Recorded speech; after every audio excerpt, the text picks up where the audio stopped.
inside the Combat Direction Center of the USS Abraham Lincoln was thick, heavy with the scent of recycled oxygen and the electric hum of $1 billion worth of processing power. It was exactly 3:24 in the morning on March 12, 2026. Outside, the black, oily waters of the Strait of Hormuz were deceptively still. But on the glowing tactical displays, the world was about to end. Three distinct, pulsing red icons had just materialized out of the sonar static. They were not supposed to be there. These were the Fateh-class super-submarines, Iran's most sophisticated underwater ghosts, and they had just slipped past the outer screen of Aegis destroyers. They were less than 5 miles from the carrier's hull, sitting in a perfect triangular kill box. The voice of the sonar chief broke the silence, jagged and sharp. He did not scream, but the tension in his throat was unmistakable. Submerged contacts Alpha, Bravo, and Charlie. They are opening outer torpedo doors, Captain. They are actively targeting our keel. In an instant, the room turned into a storm of controlled chaos. But before the first countermeasure could be launched, the primary hailing frequency hissed to life. It was a direct line, a breach of secure channels that suggested the Iranians had been waiting for this exact millisecond to strike. A voice, cold and dripping with a sense of predatory triumph, filled the bridge of the Lincoln. It was Rear Admiral Irani, speaking from a command center in Bandar Abbas. "Abraham Lincoln," the admiral whispered, his English perfect and terrifyingly calm. "You have overstayed your welcome in our waters. My captains have their fingers on the launch sequence for our high-speed Hoot torpedoes. You have exactly 90 seconds to shut down your engines and signal your surrender, or we will see how long it takes for 100,000 tons of American steel to reach the seabed. Do not test our resolve. The era of your dominance ends tonight." The room froze. This was not a skirmish or a routine provocation. It was a public execution. The admiral was not just threatening a ship. He was trying to break the spirit of the United States Navy in the most dangerous choke point on Earth. He expected panic. He expected a frantic plea for de-escalation. He saw the sweat on the brows of the young sailors on the monitors. What he did not see was the expression on the face of the American Strike Group commander. As the countdown began, the commander did not reach for the red phone to Washington. He leaned into the microphone, his voice a low, gravelly rasp that sounded like grinding stones. "Admiral Irani," the commander said, his tone devoid of any fear, "you think you have us in a trap, but you've made a fatal mistake. You've forgotten that I can see the heartbeat of every man on those 3 boats, and right now, their hearts are beating much faster than mine." To understand why Admiral Irani was so confident, one must look at the brutal transformation of the Iranian Navy leading up to this moment in March 2026. The world was already on edge. Operation Epic Fury, the largest naval mobilization since the 1940s, had turned the Persian Gulf into a powder keg of electronic signatures and shifting alliances. For months, the Strait of Hormuz had been a no-go zone for civilian tankers, and the global economy was gasping for air as oil prices surged past $200 a barrel. The Iranian Fateh-class submarines were the crown jewels of this maritime resistance, displacing nearly 600 tons and equipped with advanced sonar-absorbent tiling. These were not the clunky Soviet hand-me-downs of the past century. They were designed for one specific purpose: to sit on the jagged, rocky floor of the strait and wait. They were known to NATO intelligence as the black holes. In the shallow, turbulent waters of Hormuz, where the salt content and temperature layers create a chaotic acoustic environment, a diesel-electric sub like the Fateh becomes a ghost. When running on battery power, these vessels produce less noise than a school of shrimp. But there was a deeper, more personal motivation for this confrontation. Earlier that month, the Iris Fateh had vanished during a routine exercise near the island of Keshem. While Tehran officially blamed a mechanical failure, The whispers in the corridors of the Pentagon told a different story. A targeted cyber attack that had crippled the sub's depth control systems. Admiral Irani had lost 35 of his best sailors that day, and he blamed the American presence for every single one of them. This three-pronged attack by the super-submarines was his eye for an eye protocol. He wasn't just trying to sink a ship. He was trying to prove that the mighty American carrier strike groups were obsolete in the face of Iranian ingenuity. He knew that the USS Abraham Lincoln, for all its size and power, was essentially a giant target in a bathtub once it entered the narrowest point of the strait. At its thinnest, the shipping lane is only 2 miles wide. There is no room to maneuver, no room to run. It is a knife fight in a dark closet. Irani had spent years studying the vulnerabilities of the Ford and Nimitz-class hulls. He knew that even a single hit from a Hoot supercavitating torpedo, traveling at over 200 miles per hour, could bypass any physical hull armor. The Hoot doesn't just hit a ship, it creates a vapor bubble that allows it to fly through the water, striking with the force of a high-speed train. As the countdown on the Lincoln's bridge ticked toward zero, Irani wasn't just looking at a tactical map, he was looking at the end of an era. The silence inside the sonar shack of the USS Abraham Lincoln was of a different kind, a suffocating, pressurized quiet that felt as if the ocean itself was pressing against the bulkheads. Petty Officer Second Class Miller adjusted his headset, his fingers trembling slightly as he stared at the waterfall display. To the untrained eye, it was a cascade of green static, but to Miller, it was a map of impending death. On his screen, 3 jagged, glowing lines had stopped drifting.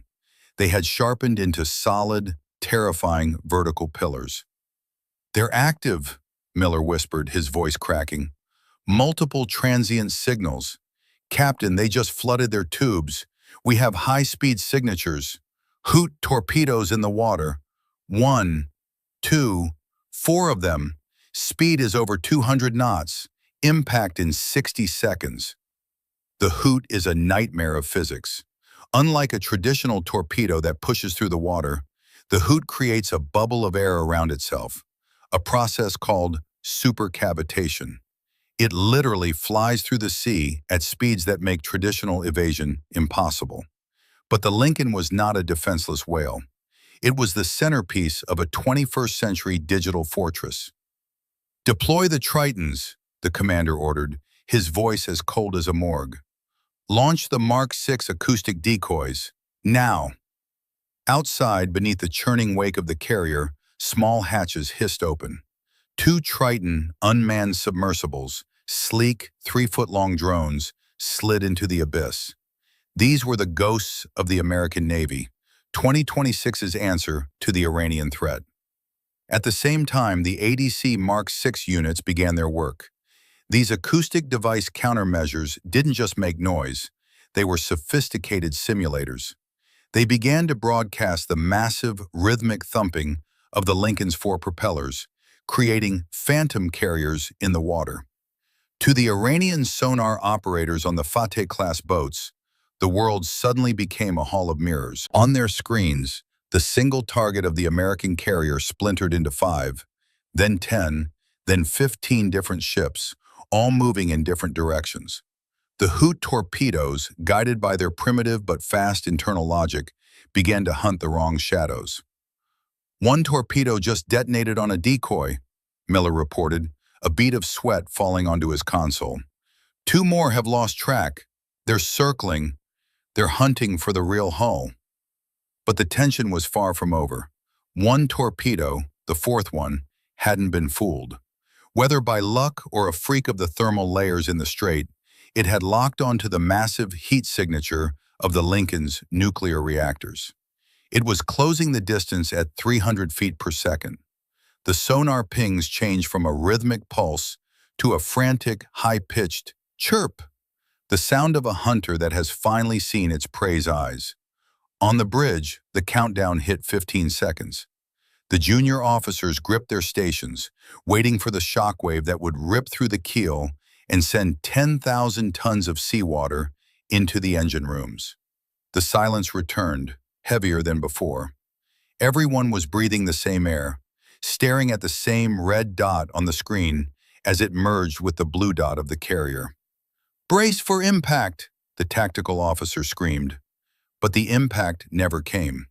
At the very last microsecond, the commander had authorized the Blackout protocol. The Lincoln's massive electronic warfare suite, the EA-18G Growlers circling overhead, sent a focused, high-energy pulse directly into the water.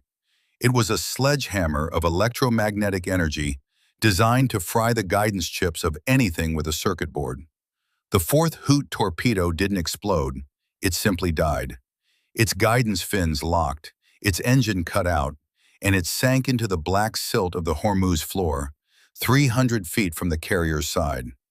The immediate danger had passed, but the duel was only beginning. The U.S. Navy wasn't finished with Admiral Irani. They were about to show him that being invisible in the water is a very dangerous thing when the enemy knows exactly where you are hiding.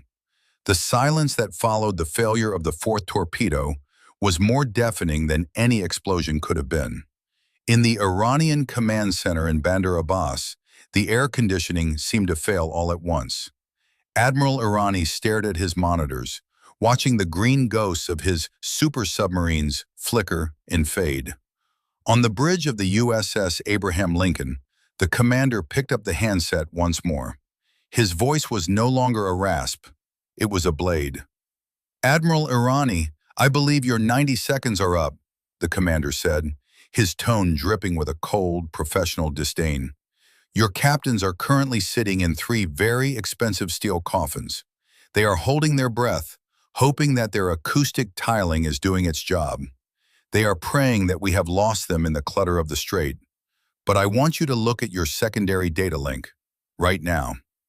On Irani's desk, a secure tablet hissed to life, displaying a high-resolution, blue-toned overhead feed. It wasn't a satellite image, it was a feed from a drone, the MQ-48 Ghost Eye, a platform that hadn't even officially entered service in March 2026. The image showed 3 distinct, glowing heat signatures beneath the surface of the water, outlined in perfect, terrifying detail. "We didn't just track your sound, Admiral," the commander continued, leaning back in his chair as if he were discussing a game of chess over coffee. "We've been tracking the thermal wake of your cooling systems since the moment you left the pier at Bandar Abbas.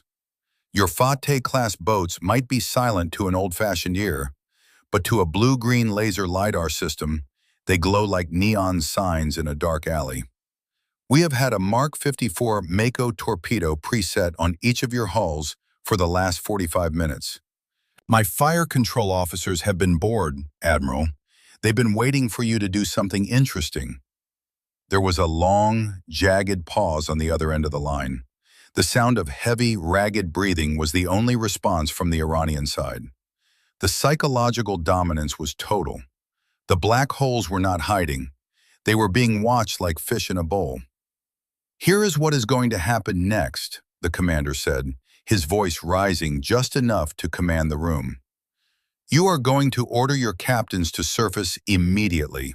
You will do so in international waters, with your hatches open and your hands visible. If a single propeller turns in an aggressive maneuver, if a single radio frequency is jammed, I will turn those 3 submarines into permanent artificial reefs before you can finish your next sentence. You thought you were the hunter tonight, Irani, but you walked into a room where the lights were already on, and you didn't even realize you were naked." The humiliation was absolute. Admiral Irani, a man who had built his entire career on the myth of asymmetric naval superiority, felt the foundation of his world crumble. He looked at the faces of his staff, men who had seen the invincible American carrier group as a relic of the past. Now, they saw the truth. The gap in technology wasn't just wide, it was a chasm that could swallow their entire nation. "One more thing," the commander added, his voice dropping to a whisper that felt like a death sentence. "I'm not going to sink you today. I'm going to let you go home. I want you to walk into the office of your superiors and explain exactly how $40 billion of their investment was neutralized by a handful of drones and a single electronic pulse. I want you to tell them that the next time you try this, we won't be having a conversation. We'll be having a salvage operation. With a sharp click, the commander cut the connection. He didn't wait for a reply. He didn't need one. On the tactical map, the three red icons began to rise. One by one, the Iranian super-submarines breached the surface, their black hulls glistening under the moonlight like defeated whales. They were no longer ghosts. They were just scrap metal.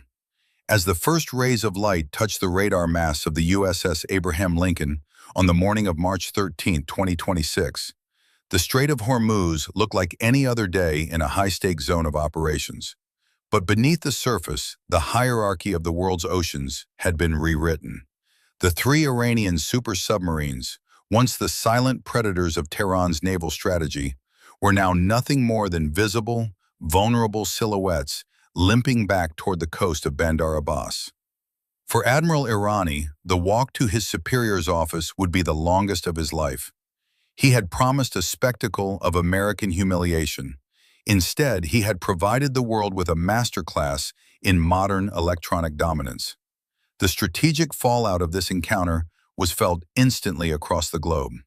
By 5 o'clock that evening, the price of Brent crude oil had dropped by 12% as the markets realized that the choke point of the world was still firmly under the control of the United States Navy. The myth of the black hole submarines, vessels that could supposedly hide from any sensor, had been shattered. Military analysts in 2026 would spend months dissecting how the Lincoln's integrated drone network and LiDAR systems had rendered the Fateh-class obsolete. This confrontation was more than just a brush with war. It was a message to every rising naval power that the big stick of American diplomacy had evolved for the digital age. It wasn't about who fired first, but who knew where the enemy was hiding before the first shot was even considered. The Lincoln moved out into the Arabian Sea, its decks buzzing with the routine rhythm of flight operations, leaving behind a lesson that would echo through the naval academies of the world for decades. In the silent, crushing depths of the Persian Gulf, the rules of engagement had changed forever. We would like to thank you for spending your time with us and listening to this deep dive into one of the most tense naval encounters of our time. Your support is what allows us to continue bringing these complex stories to life with the depth and detail they deserve. If you found this breakdown insightful, please consider subscribing to the channel and giving this video a like. It truly helps our team grow. We would also love to hear your thoughts on this situation in the comments. Do you think the age of the submarine is truly over in the face of modern drone technology? Or was this just a unique failure of strategy? If you have no specific thoughts to add, but still enjoyed the episode, even a simple thank you in the comments would mean a lot to us. Thank you for staying with us until the very end.